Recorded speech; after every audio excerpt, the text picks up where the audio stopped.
নমস্কার, খবর শুনছেন M2 নিউজ চ্যানেল থেকে। জানাবো আজকের বিশেষ বিশেষ খবর। বাছাই করা খবরগুলো পেতে চ্যানেলটিতে সাবস্ক্রাইব করে পাশে থাকা বেল আইকনটি অল করে রাখুন। শুরুতেই হেডলাইন্স। 2003-এর তালিকায় 5 কোটি ভোটারের সন্তানদের দিতে হবে না বাবা মায়ের নথি। মমতা চাপে পিছু হটল নির্বাচন কমিশন। ব্ল্যাকমেলের হাতিয়ার, ভিডিও ছাত্রীদের বারবার ঘনিষ্ঠ হতে বাধ্য করত মনোজিৎ। ক্যাপ্টেন কুল আমি ট্রেডমার্ক। তেলেঙ্গানায় রাসায়নিক কারখানায় বিস্ফোরণ, মৃতর সংখ্যা বেড়ে 32। বাকি এক মাস বাংলার 100 দিনের কাজ, কেন্দ্রের ঠান্ডা ঘরে। নিলামে কবিগুরুর লেখা চিঠির দাম উঠল 6 কোটি টাকা। অশান্ত মণিপুরের চূড়াচাঁদপুরে গুলিতে খুন মহিলাসহ 4 জন। এবার টিকিট ক্যান্সেলে বেশি রিফান্ড। আজ থেকে বাড়ছে মেল এক্সপ্রেসের যাত্রী ভাড়া। বিহারে জিতলে চিরাগ হতে চান উপমুখ্যমন্ত্রী, চাপ বাড়ছে বিজেপির। প্রযুক্তির কামাল, তৈরি হলো তামিল ভূমির 2500 বছর প্রাচীন মানুষের মুখাবয়ব। রাজ্য সভাপতি নির্বাচন ঘিরে ফাটল তেলেঙ্গানা বিজেপিতে, দল ছাড়লেন বিধায়ক। ওমান উপসাগরে জাহাজে আগুন, উদ্ধারে ভারতীয় নৌসেনা। স্নাতকোত্তর নয়, সার্টিফিকেট কোর্স করলেই কাজের বাজারে সুবিধা, মনে করছে নয়া প্রজন্ম। অনির্দিষ্টকালের জন্য বন্ধ কসবা ল কলেজ, চাকরি খাওয়াচ্ছে মনোজিৎ, বহিষ্কার বাকি দুজনকেও। ক্রমশ কমছে ঘাস জমি, বাংলায় বিপন্ন লাল টুপি ছাতারে পাখি। উদ্বেগের ছবি জুলজিক্যাল সার্ভে অব ইন্ডিয়ার গবেষণায়। ঝাড়গ্রাম জেলায় খেলা হবে সোশ্যাল মিডিয়া কমিউনিটির পক্ষ থেকে। ঝাড়গ্রাম সবজি বাজার এলাকায় দুস্থ ব্যবসায়ীদের ছাতা বিতরণ। ওয়েস্ট বেঙ্গল, তাপ বাড়ছে, পাড়া চড়ছে, বিহারে ভোট করা নজরে। ঝাড়গ্রাম শহরে কাটাবাড়িতে বৃষ্টির দরুন ক্ষতিগ্রস্তদের বাড়ি পরিদর্শন করলেন পৌর প্রতিনিধি। বিনপুর 1 নম্বর, রানারানিতে সাড়ম্বরে পালিত হল 171তম ঐতিহাসিক হুল দিবস, উপস্থিত মন্ত্রী বীরবাহা হাঁসদা। নয়াগ্রাম, জামরুঘুটু সিধুকানু গাঁওতা ক্লাবের উদ্যোগে জামরুঘুটুতে আয়োজিত হল হুল দিবস, উপস্থিত বিধায়ক। ঝাড়গ্রাম, আইসিডিএস কর্মীদের সরকারি কর্মচারীর স্বীকৃতি দিতে হবে সহ একাধিক দাবিতে ঝাড়গ্রাম ডিপিওতে ডেপুটেশন প্রদান আইসিডিএস কর্মীদের। ঝাড়গ্রাম শহরে বিদ্যাসাগর পল্লীতে সিধুকানু মূর্তি উন্মোচন করলেন রাজ্যের বনমন্ত্রী বীরবাহা হাঁসদা। ঝাড়গ্রাম, ইংরেজদের বিরুদ্ধে প্রথম সংঘবদ্ধ সংগ্রাম, সিধুকানু স্মৃতিতে হুল দিবস পালন ঝাড়গ্রাম স্টেডিয়ামে। হাওড়ার শাড়িতে জড়ানো যুবকের রক্তাক্ত দেহ উদ্ধার, সন্তান নিয়ে বেপাত্তা স্ত্রী। আজও শহরের বৃষ্টির পূর্বাভাস কী রয়েছে, এক নজরে কলকাতার আবহাওয়া জানতে আমাদের চ্যানেলটির সাথে যুক্ত থাকুন। আপনারা এতক্ষণ শুনলেন সংবাদ শিরোনাম, আসবো বিস্তারিত খবরে। আপনারা খবর শুনছেন M2 নিউজ চ্যানেল থেকে। খবরেও শোক দেখে নেব গুরুত্বপূর্ণ খবরগুলো কী রয়েছে। 2003-এর তালিকায় 5 কোটি ভোটারের সন্তানদের দিতে হবে না বাবা মায়ের নথি, মমতার চাপে পিছু হটল নির্বাচন কমিশন। নয়াদিল্লি, ভোটার তালিকা শুদ্ধিকরণ না ঘুরপথে এনআরসির ছক, বাবা মায়ের জন্ম তারিখ ও জন্মস্থানের প্রমাণ দেওয়ার ইস্যুতে গর্জে উঠেছিল তৃণমূল নেত্রী মমতা বন্দ্যোপাধ্যায়। তার সাফ দাবি, বিহার তো বাহানা, নির্বাচন কমিশনের আসল টার্গেট বাংলায়। আসলে তৃণমূল সমর্থকদের বাদ দিয়ে বহিরাগতদের নাম ভোটার তালিকায় ঢোকানোর ষড়যন্ত্র করছে মোদী সরকার। সরব হন বিহারের বিরোধী দলনেতা আরজেডির তেজস্বী যাদবও। এরপরেই ভোটার তালিকার স্পেশাল ইন্টেনসিভ রিভিশন এসআইআর নিয়ে ঢোক গিলতে বাধ্য হল নির্বাচন কমিশন। সোমবার রীতিমতো বিবৃতি দিয়ে তারা জানিয়ে দিল, বিহারে 2003 সালের ভোটার তালিকায় যাদের নাম রয়েছে তাদের কোনো নথি দিতে হবে না। সেলফ এনিউমেরেশন ফর্ম ভরলেই চলবে। এমনকি তাদের সন্তানরাও বাবা মায়ের নথি দেওয়ার হাত থেকে মুক্তি পাচ্ছেন। তবে নিজেদের নাগরিকত্বের প্রমাণ আর এনিউমেরেশন ফর্ম ফিল আপ করতে হবে। বিহারের মোট ভোটার সংখ্যা প্রায় 7,89,00,000। এর মধ্যে 4,96,00,000 নাম রয়েছে 2003 সালের ভোটার তালিকায়। এদিন সেই তালিকা প্রকাশ করেছে কমিশন। সেই সঙ্গে জানানো হয়েছে, এই 4,96,00,000 ভোটারকে নতুন করে বয়সের প্রমাণপত্র বা জন্মস্থানের প্রমাণপত্র দিতে হবে না। তাদের ছেলেমেয়েদেরও এই শুদ্ধিকরণ প্রক্রিয়ার জন্য বাবা মার কোনো নথি দিতে হবে না। স্রেফ 2003 সালের ভোটার তালিকায় নাম আছে উল্লেখ করলেই চলবে। তাছাড়া এখন খসড়া তালিকা তৈরি হচ্ছে, যাদের কাছে কোনো ডকুমেন্ট নেই তারাও এনিউমেরেশন ফর্ম ফিল আপ করতে পারবে। তবে যখন ফাইনাল তালিকা তৈরি হবে তার আগে বুথ লেভেল অফিসারকে নথি দেখাতে হবে। নির্বাচন কমিশনের মতে বিহারে এই ভোটার তালিকা শুদ্ধিকরণের মধ্যে কোনো বিতর্ক নেই। সংবিধানের 326 অনুচ্ছেদ মোতাবেকই তা করা হচ্ছে। রাজ্যের কোনো ভোটারই যাতে ভোটাধিকার থেকে বাদ না পড়ে, সেই লক্ষ্যে এই উদ্যোগ। একই সঙ্গে কোনো অবৈধ ভোটারের নাম যাতে তালিকায় না থাকে তা সুনিশ্চিত করা। যদিও গত 24শে জুন নির্বাচন কমিশন জানিয়েছিল, 1987 সালের 1 জুলাইয়ের আগে যারা বিহারে জন্মেছেন তাদের নাগরিকত্বের সমর্থনে যথাযোগ্য নথি এবং ঘোষণাপত্র দিলেই চলবে। যারা 1987 সালের 1 জুলাই থেকে 2004 সালের 2 ডিসেম্বরের মধ্যে জন্মেছিল তাদের নিজের তো বটেই, সঙ্গে বাবা অথবা মায়েরও জন্ম তারিখ, জন্মস্থানের প্রমাণপত্র লাগবে। আর যারা 2004 সালের 2 ডিসেম্বরের পর জন্মেছেন তাদের নিজের পাশাপাশি বাবা মা দুজনেরই জন্ম তারিখ অথবা জন্মস্থানের প্রমাণপত্র দিতে হবে। কিন্তু পরিযায়ী শ্রমিকদের মতো অনেকেই এই শর্ত মানতে পারবেন কিনা সেই জল্পনা শুরু হয়। সন্দেহ প্রকাশ করেন মমতাও। বিষয়টিকে মোদী সরকারের ষড়যন্ত্র বলেই দাবি করে বিরোধীরা। এদিন কমিশন ঢোক গেলায় ও নতুন নির্দেশে সেই সমস্যা কিছুটা হলেও কাটল। তবু আজ মঙ্গলবার বিষয়টি নিয়ে প্রতিবাদ জানাতে নয়াদিল্লিতে নির্বাচন কমিশনের সঙ্গে দেখা করতে চলেছে তৃণমূলের 5 সদস্যের একটি টিম। ব্ল্যাকমেলের হাতিয়ার, ভিডিও ছাত্রীদের বারবার ঘনিষ্ঠ হতে বাধ্য করত মনোজিৎ। কলকাতা, দাদার ইচ্ছেতেই কর্ম, তার নির্দেশেই ফর্ম ফিল আপের সময় তরুণী বাছাই। প্রথমে ইউনিয়ন রুম এবং তারপর গার্ড রুমে ডেকে আনা, ঘনিষ্ঠ হতে বাধ্য করা আর মোবাইল ফোনে তুলে রাখা সেই ভিডিও। এটাই ছিল গোটা ঘটনাক্রম। প্রতি বছরের প্রতিদিনের পুলিশের জেরায় এই চাঞ্চল্যকর তথ্যই ফাঁস করেছে কসবা গণধর্ষণ কাণ্ডে মূল অভিযুক্ত মনোজিৎ মিশ্রের দুই সাগরের প্রমিত মুখোপাধ্যায় ও জাইব আহমেদ। সাউথ ক্যালকাটার ল কলেজে তার প্রভাব প্রতিপত্তি বদলে গিয়েছিল ত্রাসে। প্রথমে ছাত্রীদের ঘনিষ্ঠ হতে বাধ্য করত মনোজিৎ, তারপর তাদের কম্প্রোমাইজ করার ভিডিও দেখিয়ে চলত ব্ল্যাকমেল। প্রত্যেকবারই মনোজিতের লীলাক্ষেত্র ছিল ওই গার্ডরুমে। তদন্ত যত এগোচ্ছে ততই বেআব্রু হয়ে পড়েছে মনোজিতের লালসার সাতকাহন। তার সব কুকীর্তির সঙ্গী জাইব ও প্রতিময় জেরায় ফাঁস করে চলেছে সেই তথ্য। তারা জানিয়েছে মনোজিতের কথা মতোই ঘনিষ্ঠ দৃশ্যের ভিডিও করা হতো। বহু তরুণীকে তার লালসার শিকার হতে হয়েছে। বারবার বাধা দিলে ধর্ষণের চেষ্টা, কারণ মনোজিৎ বাহিনীর হাতে ছিল মারণাস্ত্র ও তরুণীদের ভিডিও। জোর করে ছাত্রীদের গার্ডরুমে নিয়ে যাওয়ার কাজটা ছিল প্রমিত ও জাইবের। ভিডিও করত কোনো একজন। মূলত গার্ডরুমের জানালা দিয়ে এখানেই শেষ নয়, কলেজ ছাত্রীদের নিয়ে বছরে দুবার ট্যুর বা পিকনিকে যেত দাদা। ইচ্ছাকৃতভাবে দেরি করানো হতো ফিরতে, চলতো দেদার মদ্যপান, তারপর ছাত্রীদের বাধ্য করা হতো ঘনিষ্ঠ হতে। কোনো তরুণীকে মনোজিৎ তার শিকার বানাতে চাইছে, তা ইশারায় বুঝিয়ে দিত অভিযুক্ত দুই সাগরেদকে। তারাই নিয়ে আসতো ওই ছাত্রীকে, বসাতো দাদার পাশে। যাওয়ার সময় পাশে একজন, ফেরার সময় অন্য। এমনই ছিল তার লীলাখেলা। জাইব ও প্রমিত জানিয়েছে দাদার ট্যুরে তার এক ঘনিষ্ঠ নেতাও মাঝে মধ্যে যেতেন। তবে তিনি কে গোটা ঘটনাক্রমে সঙ্গে তার যোগ কতটা ছিল সেই বিষয়ে পুলিশ বিস্তারিত কিছু জানায়নি। প্রমিত ও জাইব জানিয়েছে ট্যুরে অকণ্ঠ মদ্যপান করিয়ে ছাত্রীদের সঙ্গে মনোজিৎ যা করত তার পুরোটাই ভিডিও করে নিত জাইব ও প্রমিত। ফেরার পর সেই ভিডিও ব্যবহার হতো ব্ল্যাকমেলে। বলা হতো দাদা ডাকছে, না গেলে এইসব ছবি ভিডিও বাবা মাকে পাঠিয়ে দেওয়া হবে। তারপর বন্ধুদের, তারপর রাজনৈতিক প্রভাবের আতঙ্ক, ফেল করিয়ে দেওয়া কিংবা কেরিয়ার শেষ করে দেওয়ার হুমকি তো ছিলই। ভয় পেয়ে অনেকে বাধ্য হতো ফের ঘনিষ্ঠ হতে। কেউ কেউ আতঙ্কে কলেজ ছেড়ে দিত, কিন্তু অভিযোগ করার সাহস কেউ কখনো দেখায়নি। ব্যতিক্রম হলো এবারই, আর এই এক অভিযোগই ধস নামিয়ে দিল মনোজিতের ত্রাসের সাম্রাজ্যে। জাইব ও পদ্মিতের দাবি প্রতিদিন চলত মনোজিতের পার্টি, বিভিন্ন ফ্ল্যাটে বা গার্ডরুমে মদের ফোয়ারা ছুটত সেখানে। দাদার কাজে হেল্প করে তারাও মাঝে মধ্যে তরুণীদের সঙ্গে ঘনিষ্ঠ হয়েছে। শ্লীলতাহানি দাদার কাছে ছিল নর্মাল ব্যাপার। গার্ডরুমে কিছু করলে ওই নিরাপত্তারক্ষীকে মনোজিৎ নির্দেশ দিত, ঘর সাফ করে দে, অকুস্থলে প্রমাণ রাখা যায় না। আইনজীবী দাদা এটুকু জানতো। আপনাদের সকলকেই বলা হচ্ছে, যারা নিয়মিত সঠিক খবরগুলো শুনতে চান অবশ্যই আমাদের চ্যানেলটি সাবস্ক্রাইব করে রাখুন। ফিরে আসবো খবরে। হাওড়ায় শাড়িতে জড়ানো যুবকের রক্তাক্ত দেহ উদ্ধার, সন্তান নিয়ে বেপাত্তা স্ত্রী। বারাসাত। হাওড়ার এক ব্যক্তির রক্তাক্ত দেহ উদ্ধার ঘিরে রহস্য। মৃতের শরীরে রয়েছে একাধিক জায়গায় আঘাতের চিহ্ন, একটি হাতও ভাঙা অবস্থায় মিলেছে। পুলিশের অনুমান খুন করা হয়েছে ব্যক্তিকে।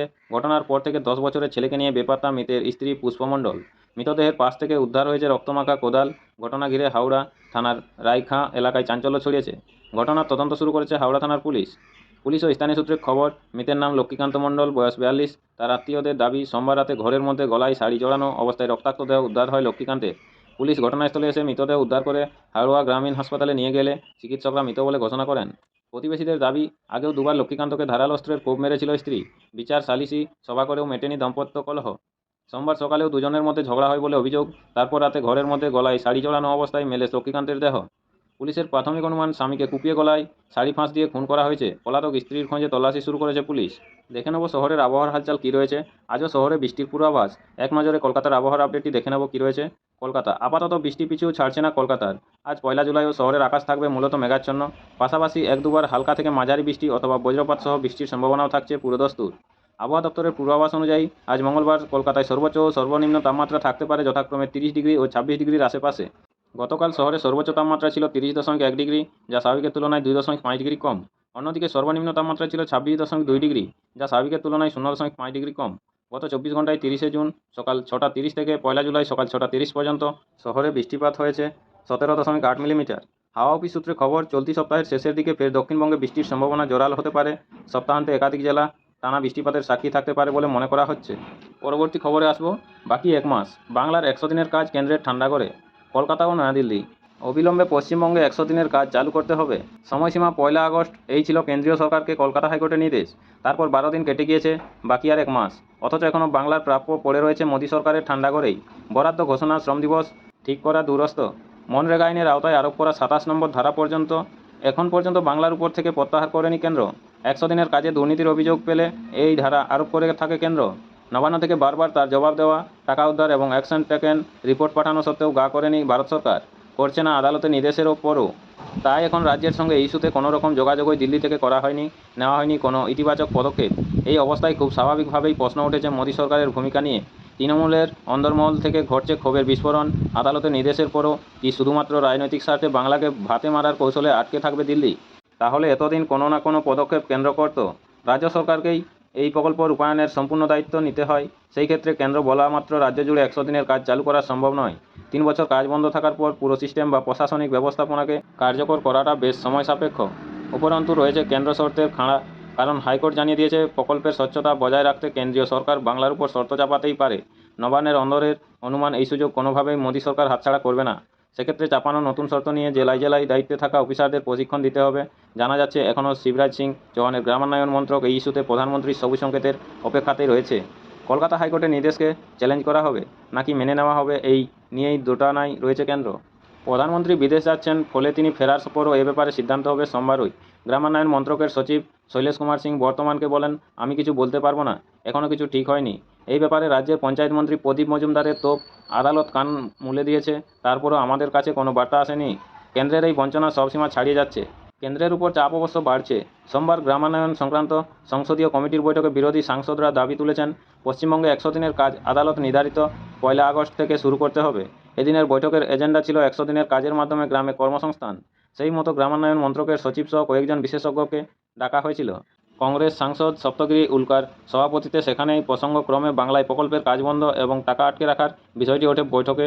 তৃণমূলের কোনো সদস্য না থাকলেও কংগ্রেস সহ বিরোধীরা বাংলার পাশেই দাঁড়িয়েছেন। প্রতিদিন নিয়মিত গুরুত্বপূর্ণ সঠিক খবরগুলো শোনার জন্য আমাদের চ্যানেলটি সাবস্ক্রাইব করে রাখুন। ফিরে আসবো খবরে। নিলামে কবিগুরুর লেখা চিঠি, দাম উঠল 6 কোটি টাকা।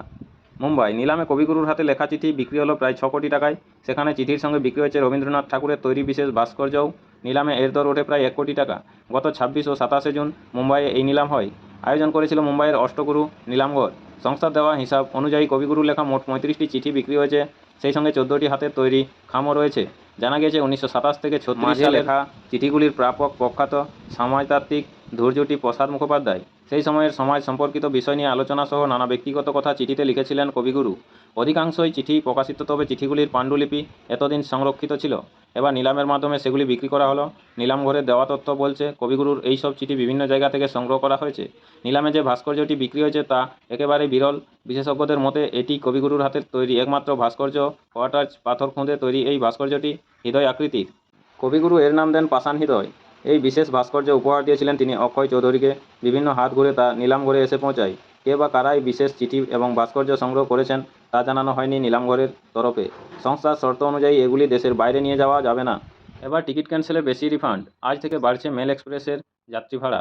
নয়াদিল্লি, একদিকে রেলের যাত্রী ভাড়া বৃদ্ধির সিদ্ধান্ত, অন্যদিকে টিকিট বাতিলে রেলযাত্রীদের কিছুটা আর্থিক সুরাহা প্রদানের পরিকল্পনা। রাজ্যে রাজ্যে বিধানসভা নির্বাচনের মুখে ভারসাম্য রক্ষায় মরিয়া রেল। জল্পনার অবসান ঘটিয়ে সোমবার ওই রেলমন্ত্রক ঘোষণা করেছে, আজ মঙ্গলবার থেকে শর্ত সাপেক্ষে ট্রেনের যাত্রী ভাড়া বৃদ্ধি পেতে চলেছে। অন্যদিকে সোমবার ওই মন্ত্রকের শীর্ষ সূত্রে দাবি করা হয়েছে, ট্রেনের টিকিট বাতিল, এবার ক্লারিক্যাল চার্জ প্রত্যাহারের পথে হাঁটছে রেল। অর্থাৎ টিকিট ক্যান্সেলেশনের ক্ষেত্রে এবার তুলনায় বেশি রিফান্ড পেতে চলেছেন রেলযাত্রীরা। বর্তমানে টিকিট বাতিল করলে পুরো টাকা ফেরত, ফুল রিফান্ড পান না যাত্রীরা। বিভিন্ন চার্জ কেটে তা ফেরত দেওয়া হয়। ওয়েট লিস্টেড এবং আরএসি দুটো ক্ষেত্রেই এই ক্লারিক্যাল চার্জ প্রযোজ্য হয়। জানা যাচ্ছে রেলের বিভিন্ন শ্রেণীভিত্তিক এই ক্লারিক্যাল চার্জের পরিমাণ সর্বনিম্ন 30 টাকা থেকে সর্বোচ্চ 60 টাকা। শীঘ্রই এই সংক্রান্ত বিজ্ঞপ্তি জারি হতে চলেছে বলে রেল সূত্রের খবর। এদিকে আজ থেকে মেল ও এক্সপ্রেসে ট্রেনের নন এসি ক্লাসে প্রতি কিলোমিটারে 1 পয়সা এবং এসি ক্লাসে 2 পয়সা করে ভাড়া বৃদ্ধির সিদ্ধান্ত নিয়েছে রেল।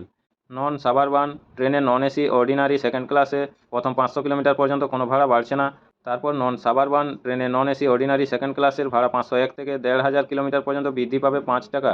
1501 থেকে 2500 কিলোমিটার পর্যন্ত এই বৃদ্ধির পরিমাণ 10 টাকা। 2501 থেকে 3000 কিলোমিটার পর্যন্ত 15 টাকা। নন এসি নন সাবারবান ট্রেনের অর্ডিনারি স্লিপার এবং ফার্স্ট ক্লাসের ভাড়া প্রতি 2 কিলোমিটারে 1 পয়সা করে বৃদ্ধি পাবে। যদিও শহর ও শহরতলির লোকাল ট্রেনের ভাড়া বাড়ানো হচ্ছে না। লোকাল এবং নন সাবারবান ট্রেনের সিজন টিকিটের অর্থাৎ মান্থলি ভাড়াও বৃদ্ধি করা হচ্ছে না। 2020 সালের 1 জানুয়ারি শেষবার যাত্রী ভাড়া বাড়িয়েছিল রেল। রেল জানিয়েছে শুধুমাত্র বেসিক ফেয়ার এখন বৃদ্ধি হয়েছে। রিজার্ভেশন ফি, সুপারফাস্ট সারচার্জের মতো ক্ষেত্রে কোনো পরিবর্তন হয়নি। 1 জুলাইয়ের আগে যেসব টিকিট বুকিং হয়েছে সেগুলিতে সংশোধিত যাত্রী ভাড়া কার্যকর হবে না। 1 জুলাইয়ের আগে যেসব রেলযাত্রী টিকিট কেটেছেন, সংশোধিত ভাড়া কার্যকর হওয়ার পরে তারা ট্রেনে ভ্রমণ করলেও অতিরিক্ত টাকা তাদের দিতে হবে না। এদিকে পূর্ব ঘোষণা মতোই আজ মঙ্গলবার থেকে ট্রেনের আধারভিত্তিক তৎকাল টিকিট বুকিংও শুরু করেছে রেল। আইআরসিটিসির ওয়েবসাইট ব্যবহারকারীরা তার অ্যাকাউন্টের সঙ্গে আধার যাচাই না করলে আজ থেকে তৎকাল টিকিট কাটতে সমস্যায় পড়বেন। তবে অনলাইন এবং অফলাইন ক্ষেত্রে ওটিপি ভিত্তিক তৎকাল টিকিট বুকিংয়ের প্রক্রিয়া সম্ভবত আগস্টের আগে শুরু হচ্ছে না। নমস্কার, এখনকার স্থানীয় সংবাদটি এই পর্যন্তই। পরবর্তী সংবাদটি পেতে চ্যানেলটিতে সাবস্ক্রাইব করে পাশে থাকা বেল আইকনটি অল করে রাখুন। সবাই ভালো থাকুন, সুস্থ থাকুন। দেখা হচ্ছে পরের আপডেট খবরটিতে। ধন্যবাদ।